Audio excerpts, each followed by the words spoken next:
Biasakan bawa buku biasanya. Bismillahirrahmanirrahim. Assalamualaikum warahmatullahi wabarakatuh.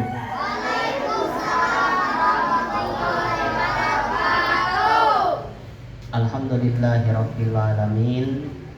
Assalatu wassalamu ala asyrafil anbiya'i wal mursalin wa ala alihi wa ashabihi ajmain, amma ba'du. Rabbi syrah li sadri wa yassir li amri wa hlul 'uqdatam min lisani yafqahu qawli. Rabbi zidna ilma warzuqna fahma. Anak-anakku, alhamdulillah hari ini luar biasa.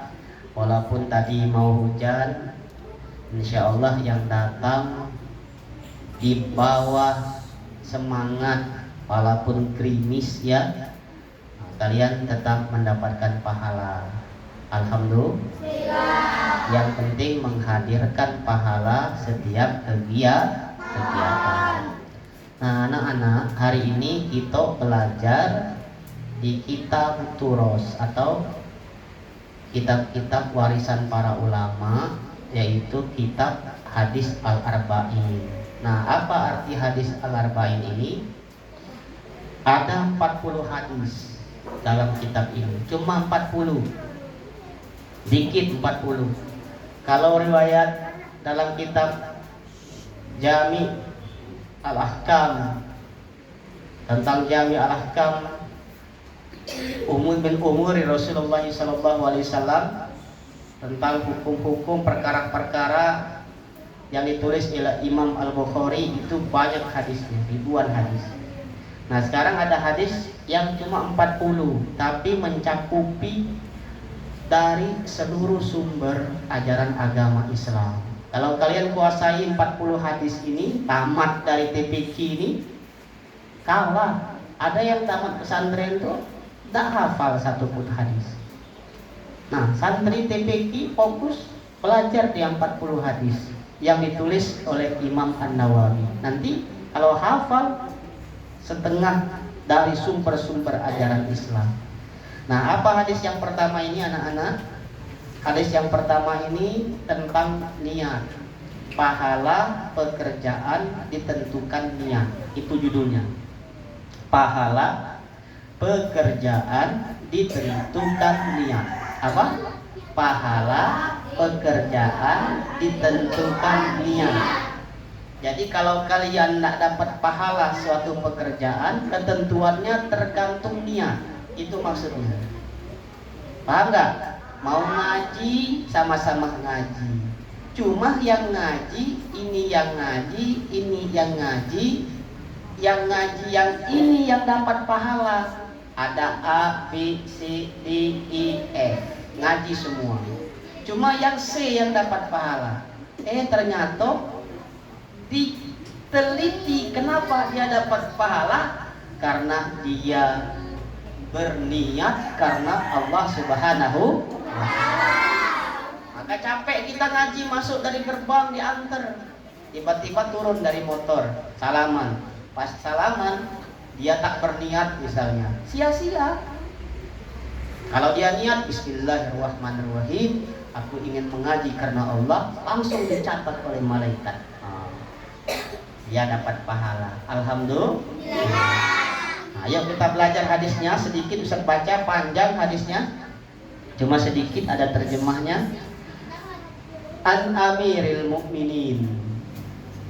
Nah, langsung ada an Amiril Mukminin Abi Hafs Umar bin Khattab radhiyallahu anhu qala.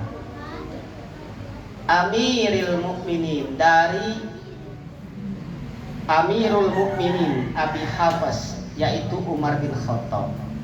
Umar bin Khattab ini selain dikenal dengan singa, kenapa digelar dengan Asadun? Asadun itu singa. Umar bin Khattab, sahabat Nabi, ada 4. Dikenal khulafa ur-rasyidin. Ayo sebut semua. 1, Abu Bakar. Yang 3, Abu Bakar As-Siddiq. Yang 3, Umar bin Khattab. Utsman bin Affan. Ali bin Abi Thalib. Saya sebut lagi, ada 4 sahabat yang digolongkan khulafaur rasyidin. 1, Abu Bakar As-Siddiq. Yang kedua, Umar bin Khattab. Yang ketiga, Utsman bin Affan. Yang keempat, Ali bin Abi Thalib. Nah, kalau Abu Bakar dikenal jujur, Umar dikenal pemimpin yang berani, Utsman dikenal dengan pemimpin sahabat Nabi yang kaya raya, Ali bin Abi Thalib dikenal pemimpin atau sahabat Nabi yang cerdas. Hebat-hebat kan? 4 orang ini jujur, kemudian berani. Kalau Umar itu 1 langkah dia sudah berjalan, nak, 13 meter, 17 meter, setan tuh lari takut dengan Umar bin Khattab. Ustaz cerita sebentar, perhatikan. Suatu ketika ada yang mengabarkan kepada Umar, "Ya Umar, mau kemana kamu membawa pedang yang terhunus?" Kata Umar, "Nak, saya akan ketemu orang yang mengaku Nabi," itu katanya. Siapa yang mengaku Nabi, Nabi baru di kota Mekah ini? Kalau saya ketemu berhadapan nanti, nah, akan saya penggal kepalanya, katanya. Pelari Umar berjalan.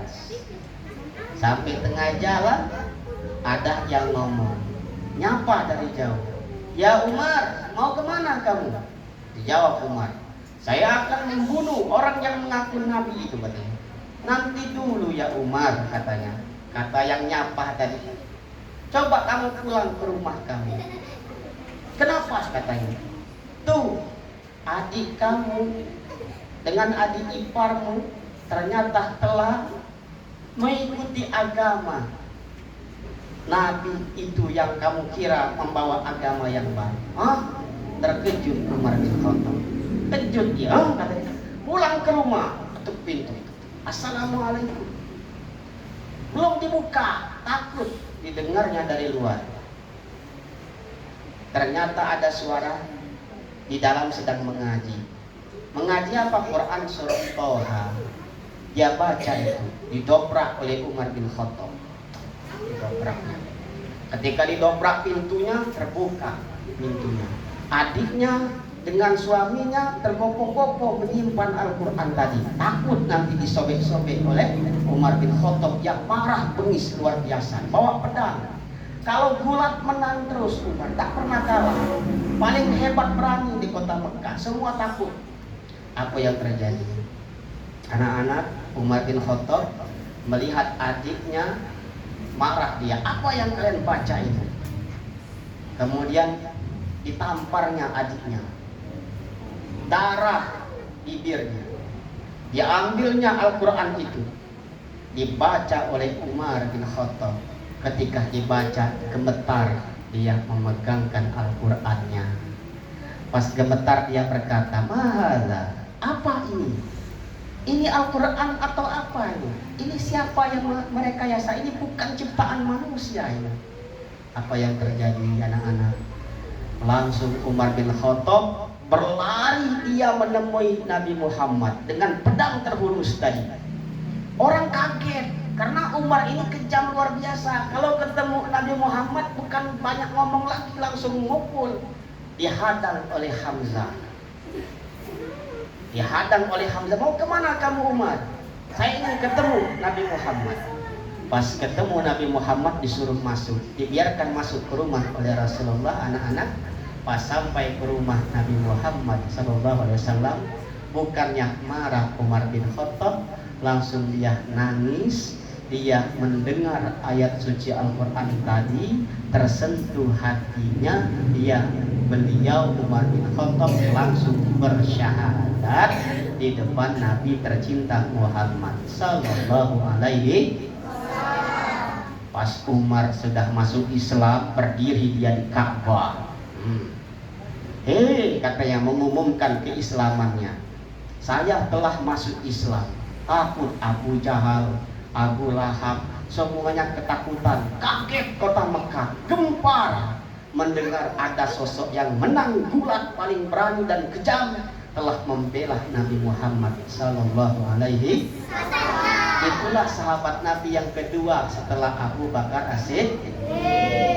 Nah, nanti di kisah turunannya dia punya rumahnya di Madinah Al-Munawwarah dekat dengan Masjid Nabawi, punya kamar dan rumahnya berhadapan dengan rumah Nabi Muhammad, dekat rumahnya di Baqi. Baqi itu kuburan sahabat Nabi, berhadapan dengan rumah Umar bin Khattab. Kemudian di depannya kamar khusus, ditaruhnya kamar anaknya khusus di depan agar melihat anaknya belajar dari jendela, melihat bagaimana Umar berjalan gendong cucunya Hasan Husain. Maka lahir hadis nanti dari anak Umar bin Khattab, anak-anak hadis-hadis tentang akhlak.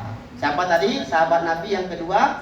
Umar bin Khattab. Nah, ini membahas masalah niat dari Umar.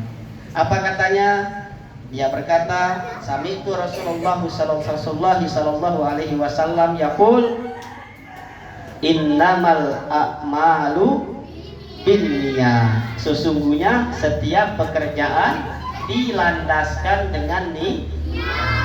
Ayo, kalau niatnya bagus ngaji maka akan berhasil. Tapi kalau niatnya kesini cuma ingin main-main, ketemu teman, jajan, bukan untuk serius ngaji, jahil, ingin ngaku dia ini hebat, nanti tidak dapat ilmu dan tidak mendapat pahala.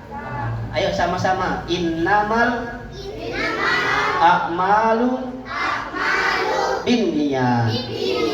Sekali lagi, innamal a'malu binniyat. Siapa yang meriwayat hadis ini? Sanadnya siapa? Umar bin. Siapa tadi sahabat Nabi? Umar bin. Ayo kompak semua bilang, innamal a'malu binniyat. Artinya sesungguhnya setiap pekerjaan